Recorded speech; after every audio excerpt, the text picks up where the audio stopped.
Hello everyone, welcome to Study for Change চেনেলটোৱে স্বাগতম জনাইছো। আজিৰ এই ভিডিঅ'টোত আসামিয়াৰ বুকখনৰ পৰা কেইটামান গুৰুত্বপূৰ্ণ কুৱেশ্যন আলোচনা কৰিম আৰু এই কুৱেশ্যনবোৰ অসম চৰকাৰৰ বিভিন্ন পৰীক্ষাত আহি গৈছে। সো আপোনালোকে ভিডিঅ'টো স্কিপ নকৰাকৈ শেষলৈকে চাব। আৰু এই পাৰ্টটো হৈছে পাৰ্ট নম্বৰ 63। যদি আপোনালোকে আসামিয়াৰ বুকৰ আগৰ ভিডিঅ'সমূহ চাব বিচাৰে প্লেলিষ্টৰ লিংক ডেছক্ৰিপশ্যনত দি আছে, তাৰ পৰা আপোনালোকে চাব পাৰিব। আৰু আপোনালোকে এই আসামিয়াৰ বুকৰ প্লেলিষ্টটো চালে আপোনালোকৰ আসাম জিকে পাৰ্ট অলমোষ্ট কভাৰ হৈ যাব বুলি ভাবোঁ। বলক আজি কুৱেশ্যনকেইটা আৰম্ভ কৰোঁ। প্ৰথম কুৱেশ্যনটো হৈছে the department of act east policy affairs AEPA under the government of Assam was set up in. Act east policy affairs বিভাগটো অসম চৰকাৰৰ অধীনত কেতিয়া স্থাপন কৰা হৈছিল? অপশ্যনকেইটাৰ ভিতৰত শুদ্ধ আনচাৰটো হৈছে অপশ্যন নম্বৰ A 2017 2017 চনত অসম চৰকাৰৰ অধীনত এক্ট ইষ্ট পলিচি এফেয়াৰ্ছটো গঠন কৰা হৈছিল। এই এক্ট ইষ্ট পলিচি এফেয়াৰ্ছৰ মূল উদ্দেশ্যটো আছিলে for rapid industrialisation in the state. দ্ৰুতগতিত উদ্যোগবোৰ উন্নতি হোৱাৰ ক্ষেত্ৰত এই এক্ট ইষ্ট পলিচিটো গঠন কৰা হৈছিল। Next question the novel the Kaziranga trial is written by. The Kaziranga trial উপন্যাসখন কোনে লিখিছিল? অপশ্যন দিয়া আছে অৰুণ কুমাৰ দত্ত, প্ৰদীপ চন্দ্ৰ শৰ্মা, মেদিনী চৌধুৰী আৰু দেৱেন্দ্ৰনাথ আচাৰ্য। ইয়াৰ শুদ্ধ আনচাৰ হৈছে option number A Arup Kumar Dutta. তেখেতে কাজিৰঙা ট্ৰায়েল এই উপন্যাসখন লিখিছিলে। Next question who is known as Tyagbir. তলৰ কোনজন ব্যক্তিক ত্যাগবীৰ বুলি জনা যায়? ইয়াৰ অপশ্যনৰ ভিতৰত শুদ্ধ আনচাৰ হৈছে option number C Hem Barua. Hem বৰুৱাক ত্যাগবীৰ বুলি জনা যায়। লগতে মনত ৰাখিব ৰুদ্ৰ বৰুৱাক লুইত কোঁৱৰ বুলি জনা যায়, বিষ্ণুৰাম মেধিক লৌহমানৱ বুলি জনা যায় আৰু অমিয় কুমাৰ দাসক লোকনায়ক বুলি জনা যায়। এই গোটেইকেইটা পইণ্ট মনত ৰাখিব ৰুদ্ৰ বৰুৱাক লুইত কোঁৱৰ, বিষ্ণুৰাম মেধিক লৌহমানৱ, হেম বৰুৱাক ত্যাগবীৰ আৰু অমিয় কুমাৰ দাসক লোকনায়ক বুলি জনা যায়। Next question Jiyatrang movement was started in which year. Jiyatrang আন্দোলন কোন বছৰত আৰম্ভ কৰা হৈছিল? অপশ্যন দিয়া আছে 1930, 1931, 1934, 1945। ইয়াৰ শুদ্ধ আনচাৰ হৈছে অপশ্যন নম্বৰ A 1930 চনত জিয়াত্ৰং মুভমেণ্টটো আৰম্ভ হৈছিল। এই জিয়াত্ৰং আন্দোলনটো মণিপুৰত আৰম্ভ হৈছিল। চ' মনত ৰাখিব মণিপুৰ ৰাজ্যত জিয়াত্ৰং আন্দোলনটো আৰম্ভ হৈছিলে আৰু এই আন্দোলনটোৰ গুৰি দেৱতা আছিলে ৰাণী গাইডিনলু। তেখেতে জিয়াত্ৰং আন্দোলনৰ আৰম্ভণি কৰিছিলে।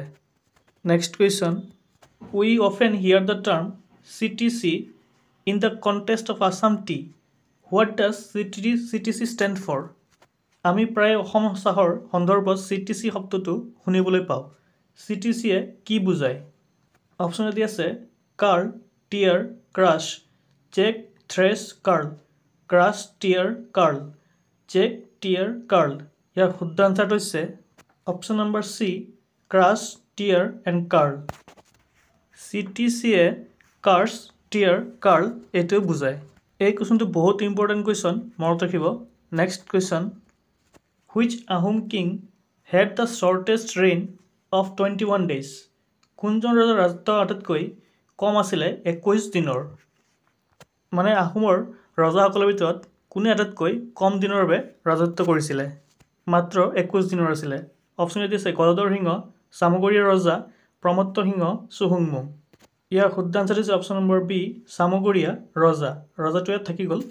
চামগুৰিয়াৰ ৰজা হৈছে আটাইতকৈ কম দিনৰ বাবে ৰাজত্ব কৰা আহোমৰ ৰজা। তেখেতে মাত্ৰ 21 দিনৰ বাবে ৰাজত্ব কৰিছিলে। Next question rider cup is associate with. Rider cup trophy কিহৰ লগত জড়িত? অপশ্যনৰ ভিতৰত শুদ্ধ আনচাৰ হৈছে অপশ্যন নম্বৰ B গল্ফ।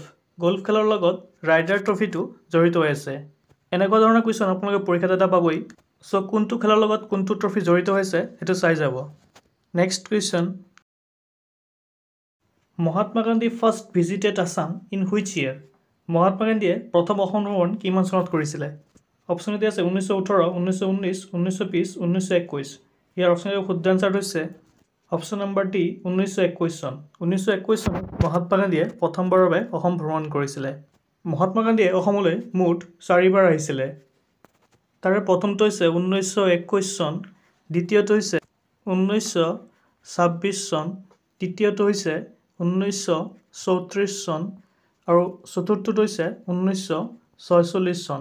এই 4বাৰ মহাত্মা গান্ধীয়ে অসমলৈ আহিছিলে পৰীক্ষাত এই কুৱেশ্যনটো আহে যে মহাত্মা গান্ধীয়ে অসমলৈ কেইবাৰ আহিছিলে মুঠ 4 বাৰ আহিছিলে next question who appoints the chief justice of high court উচ্চ ন্যায়ালয়ৰ মুখ্য ন্যায়াধীশক কোনে নিযুক্তি কৰে অপশ্যন এ আছে chief justice of supreme court president governor the prime minister ইয়াৰ শুদ্ধ আনচাৰটো হৈছে option number B the president ৰাষ্ট্ৰপতিয়ে উচ্চতম ন্যায়ালয়ৰ মুখ্য ন্যায়াধীশক নিযুক্তি কৰে যেনে গুৱাহাটী হাইকোৰ্টৰ মুখ্য ন্যায়াধীশক দ্য প্ৰেছিডেণ্ট ৰাষ্ট্ৰপতিয়ে নিযুক্তি প্ৰদান কৰে গুৱাহাটী হাইকোৰ্টটো 1948 চনত স্থাপন কৰা হৈছিলে next question who was the first chief justice of the Assam high court Assam উচ্চ ন্যায়ালয়ৰ প্ৰথম মুখ্য ন্যায়াধীশ কোন আছিল অপশ্যন এ আছে R F Lords C P Sinha Sarju Prasad Haliram Deka ইয়াৰ শুদ্ধ আনচাৰ হৈছে option number A R F Lords R F Lords আছিলে আছাম হাইকোৰ্টৰ প্ৰথম মুখ্য ন্যায়াধীশ লগতে মনত ৰাখিব অসমৰ উচ্চতম ন্যায়ালয়ৰ বৰ্তমানৰ মুখ্য ন্যায়াধীশ আছে সন্দীপ মেহতা হৈছে বৰ্তমানৰ মুখ্য ন্যায়াধীশ অসমৰ next question who was the first Indian governor of Assam অসমৰ প্ৰথম ভাৰতীয় ৰাজ্যপাল কোন আছিল অপশ্যন এ আছে মহম্মদ ছালেহ আকবৰ হাইদৰি শ্ৰী প্ৰকাশা ফজল আলী জয়ৰাম দাস দৌলতৰাম ইয়াৰ শুদ্ধ আনচাৰ হৈছে অপশ্যন নম্বৰ এ মহম্মদ ছালেহ আকবৰ হাইদৰি হৈছে প্ৰথম ইণ্ডিয়ান গভৰ্ণৰ অসমৰ আৰু যদি আপোনালোকৰ ভিডিঅ'টো চাই ভাল লাগিছে প্লিজ লাইক শ্বেয়াৰ আৰু ছাবস্ক্ৰাইব কৰিব next question when was the Assam rural self government act passed Assam গ্ৰাম্য স্বশাসন আইন কেতিয়া গৃহীত হৈছিল ইয়াৰ শুদ্ধ আনচাৰ হৈছে option number B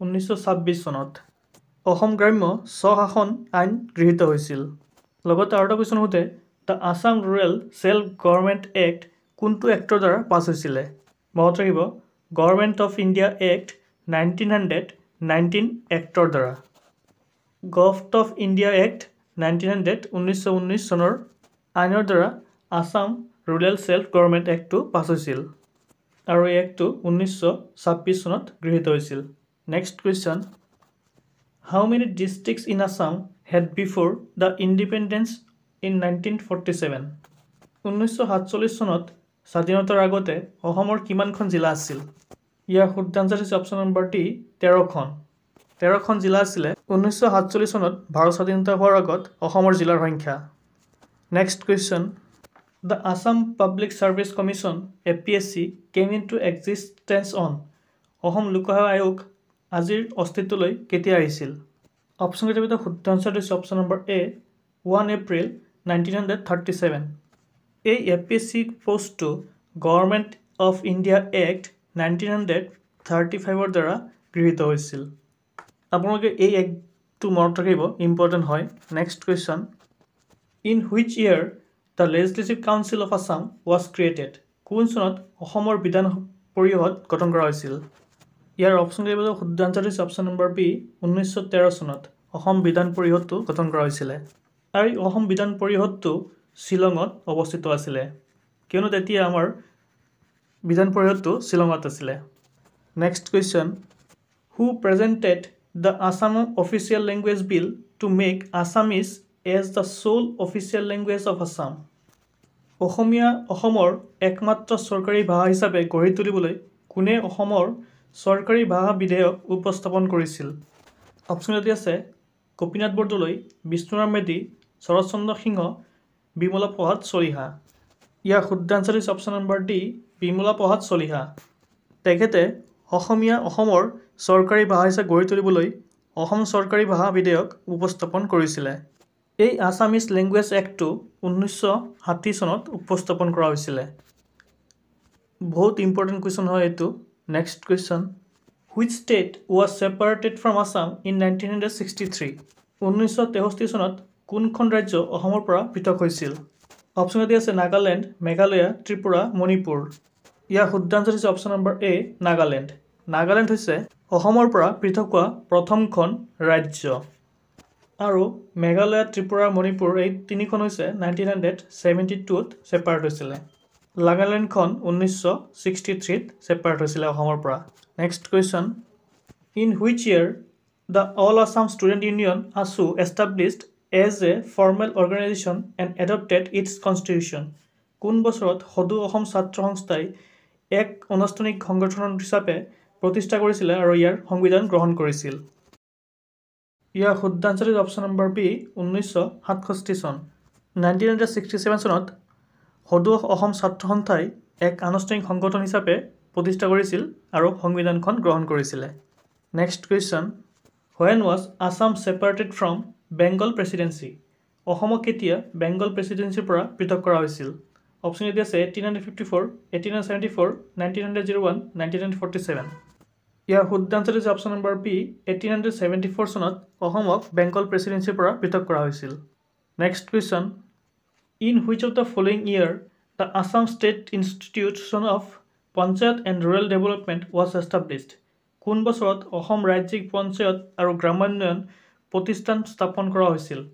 option A আছে 1998, 1999, 2014, 2017। ইয়াৰ শুদ্ধ answer is option number A 1998 চনত। Next question, from which constituency Bishnuprasad Rabha was elected as MLA in 1969? কোন সমষ্টিৰ পৰা বিষ্ণুপ্ৰসাদ ৰাভা 1969 চনত MLA হিচাপে নিৰ্বাচিত হৈছিল? অপশ্যন ডি আছে গুৱাহাটী, যোৰহাট, গহপুৰ, তেজপুৰ।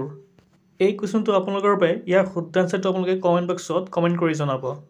আজিৰ এইকেইটা কুৱেশ্যন আছিলে।